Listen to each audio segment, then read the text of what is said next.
जिठानी को शोखियाँ मारने की गलती कभी भी मत करना। अब शोखियाँ क्या होती हैं और कैसे मारी जाती हैं, आज मैं आपको इसके बारे में कुछ बताऊँगी, तफ़सील से बताऊँगी। तो अस्सलाम वालेकुम माय यूट्यूब फैमिली, कैसी है मेरी प्यारी प्यारी बहनें बेटियाँ, जहाँ रहें खुश रहें आबाद रहें। अल्लाह पाक सब बेटियों के नसीब अच्छे करे और किसी किस्म की मेरी बेटियों के नसीब भी अच्छे हों। अच्छा जी, आज की वीडियो में आप लोग वही देखेंगे मेरी रोज़ की रूटीन, यानी कि मैं अभी बनाऊँगी कुछ रात के क्लिप्स हैं, रात को पकौड़े मैंने बनाए थे और फिर दिन के वक्त मैंने आलू शोरबे वाला सालन बनाया था, उसकी वीडियो होगी। आलू शोरबे वाला गोश्त है, उसकी सालन की रेसिपी भी आपके साथ शेयर करूँगी और साथ में हम अपने पॉइंट पे बात करेंगे।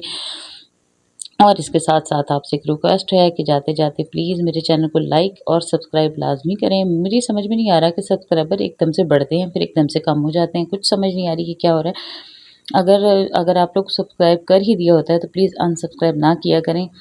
बड़ा दुख होता है, इससे इतनी मेहनत से इतनी मुश्किलों से वीडियो बनाई जाती है और उसके बाद फिर जब ये देखने को मिलता है तो बिल्कुल दिल टूट जाता है। क्योंकि हर बंदा यूट्यूब पे ना कमाने के लिए आया हुआ है, हर बंदे की यही कोशिश है कि हम कभी ना कभी अपने बच्चों को सपोर्ट कर सकें।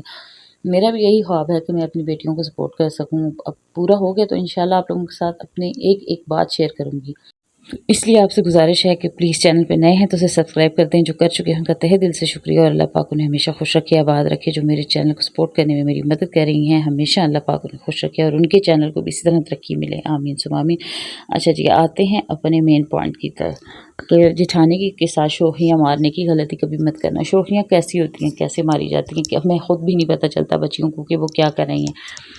और मेरा मकसद यही है कि आपको स्टार्ट से ही आपकी गलतियों को ख़त्म किया जाए, ताकि आप शुरू में ही ऐसी गलतियाँ ना करें, ताकि आइंदा आपकी ज़िंदगी पुरसकून गुजरे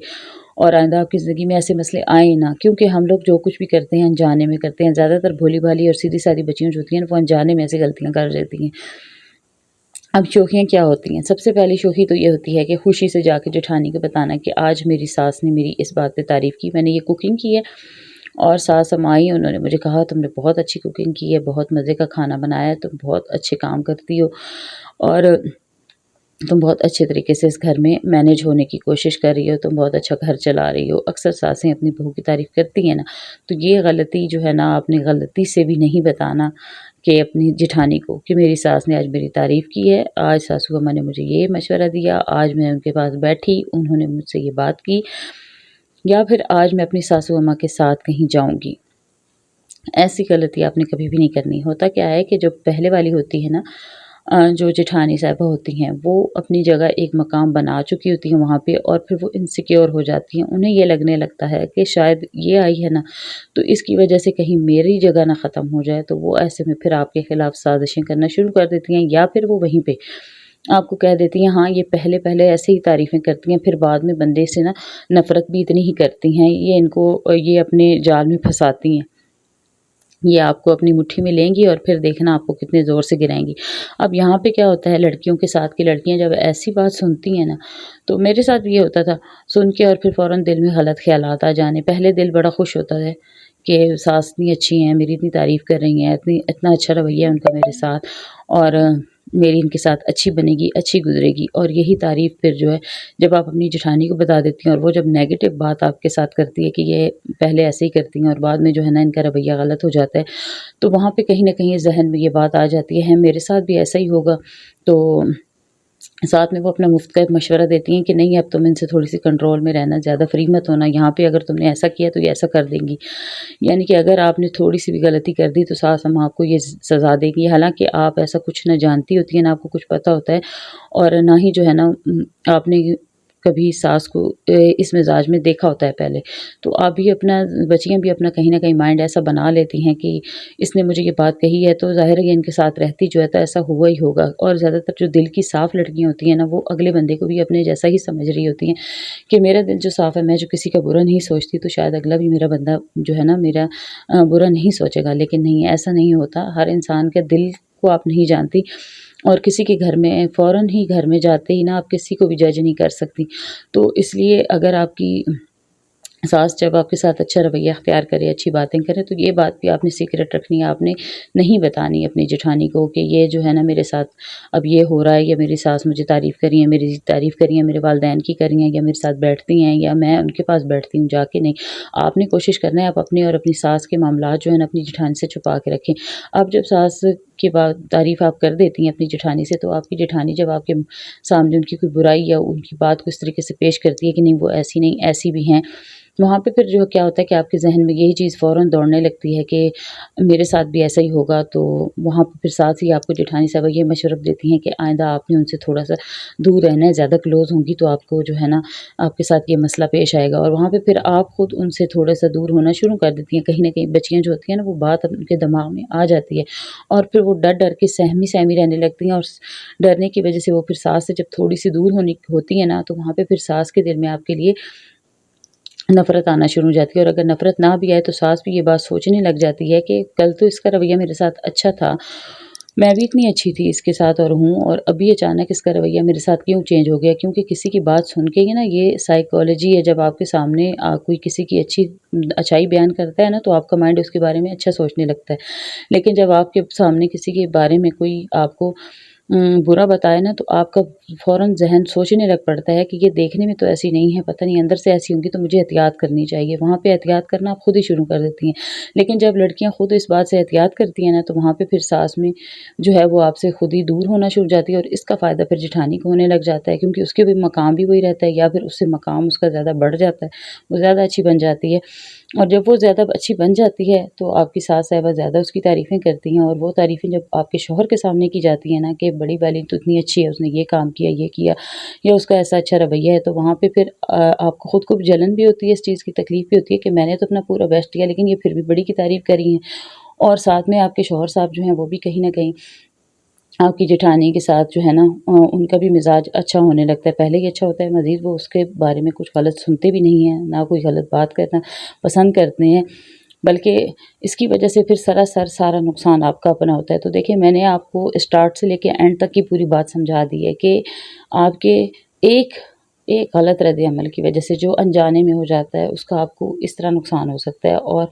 इस बात का जेठानियाँ इस तरीके से भी फ़ायदा उठाती हैं। मेरे साथ भी यही होता था। मैं अब मेरी सास जो थी, जब नई-नई मेरी शादी हुई थी, मैं उनकी खूब खिदमत करती थी। मेरे हस्बैंड ने मुझे कहा था कि मेरी अम्मी ने तुम्हें बड़े नाज़ों से लाया, और थी भी मेरी फूफू, तो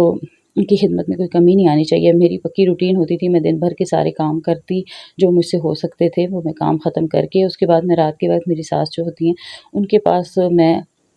बैठती थी, उनके पाँव दबाती थी, उनकी जो है ना क सर दबाती थी, उनकी बातें सुनती थी, और उनको अपनी बातें बताती थी। और ये बातें फिर मैं ऐसी गलती करती थी कि हमारे तो कमरे के साथ कमरा था मेरी जेठानी का, तो वो साथ में जो कुछ देख रही होती थी, सुन रही होती थी, तो ये चीज़ उसे अंदर से खा रही थी, और मुझे नहीं पता था कि वो मेरी कज़न जो है अंदर ही अंदर मेरी वज़ह से इतनी जेलस हो रही है। अगर मुझे उस वक़्त समझ आ जाती, पता चल जाता, तो मैं उनसे दूर हो जाती, और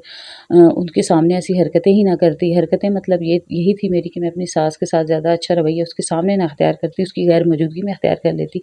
तो शायद उसके दिल में भी हसद ना आता, और वो मेरे खिलाफ़ चालें ना चलती। तो जब मेरा ये रवैया था, इस पर उसने आहिस्ता-आहिस्ता अपनी चालाकियाँ उसने चलनी शुरू कर दी, लेकिन मुझे समझ फिर भी नहीं आई कि मेरे साथ क्या हो रहा है। फिर जब अचानक मेरी सास साहिबा के मेरे साथ बुरा रवैया होना शुरू हो गया, तो मुझे इस बात का दुःख होता था कि मैं इतनी मुख़लिस हूँ, इतने अच्छे तरीके से इनके साथ रह रही हूँ, इतने अच्छे तरीके से इनका ख़्याल रख रही हूँ, इनकी खिदमत भी कर रही हूँ, इसके बावजूद ये मेरे साथ इस तरह क्यों कर रही हैं, और मुझे नहीं पता था कि मेरे सामने चीज़ों को इस तरह पेश किया जा रहा है। अच्छा, अगर आपके साथ ऐसा हो ना, कभी भी ऐसा हो, तो वहाँ पे आपने क्या अक्लमंदी, सबसे पहली अक्लमंदी आपने यही इख्तियार करनी है कि आपने वो सारे काम जिसकी वजह से आपकी जेठानी को तकलीफ़ हो रही है, या वो आपकी चीज़ें बर्दाश्त नहीं कर रही, ज़्यादा वो यही चीज़ बर्दाश्त नहीं कर रही होती कि मुझसे ज़्यादा कोई आगे ना हो, मैं पहले हूँ, मेरी ज़्यादा कदर की जाए, मुझे ज़्यादा इज़्ज़त एहतराम मिला जाए, और दूसरे को ना मिले। जहाँ पे आपको ये चीज़ फ़ील हो ना कि आपके सामने आपने उससे बात की अपनी, और अपनी सास की, अगर आप बात करें उससे बताएँ कि ये मेरे साथ उनका इतना अच्छा रवैया है, और वहाँ पे अगर आपकी जेठानी पलट कर आपको कहें कि आपकी नहीं, वो ऐसी नहीं है, वो बड़ी बुरी हैं, तो आप समझ जाइएगा वहीं पे कि आपके लिए एक जो है ना खतरे की घंटी है कि आपकी जेठानी को कहीं न कहीं आपसे मसला हो रहा है, तो वहाँ पे आपने समझदारी क्या करनी है कि आपने इस मामले को क्लोज़ कर देना है। उसके सामने आपने अपनी ना सास की तारीफ़ करनी है, ना ही उसके सामने आपने सास के साथ कोई ऐसा रद्द-ए-अमल इख्तियार करना है जिसे देखकर उसे तकलीफ़ हो।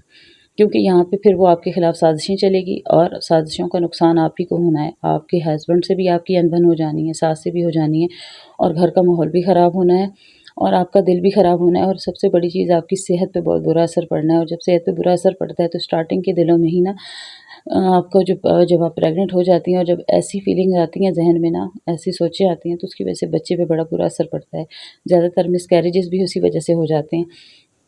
और मैं इसीलिए आप लोगों के साथ इतनी डीपली, इतनी सच्ची बातें आपके साथ शेयर करती हूँ। मेरा मकसद ये नहीं है कि आप अब जाते ही जेठानी के साथ जो है तलवारें लेके खड़ी हो जाएँगी, लड़ाई झगड़ा शुरू कर दें, नहीं। आप आजकल का जो दौर है वो पढ़ा लिखा दौर है और समझदार लड़कियों का दौर है। लेकिन इसमें भी बच्चियाँ जो होती हैं ना, जो सीधे-सादे घरानों से होती हैं, जिनकी माएँ सीधी-सादी होती हैं, जिनकी माएँ जो होती हैं वो कोई ऐसी चालाकी, चतुराई नहीं जानती होती, उनकी बच्चियाँ भी ऐसी भोली-भाली होती हैं। तो यहाँ पे बजाय उनके साथ आप अपनी चालाकियाँ दिखाएँ, बल्कि चालाकियाँ तो सीधी-सादी बच्चियाँ दिखा ही नहीं सकती। वैसे वहाँ पे यही समझदारी है कि अपने सारे मामलात को जो है ना छुपा के रखें, अपने ऊपर कंट्रोल रखें, ऐसी महफ़िल में ना बैठें, खामोशी इख्तियार करें, सबको देखें, जज करें, नोट करें कि ये क्या कर रहे हैं। उसके बाद हर इंसान को समझने के बाद उसका रद्द-ए-अमल दें। तो ये थी मेरी छोटी-सी मोटिवेशनल वीडियो। अच्छी लगी तो लाइक, सब्सक्राइब कीजिएगा। अल्लाह हाफ़िज़।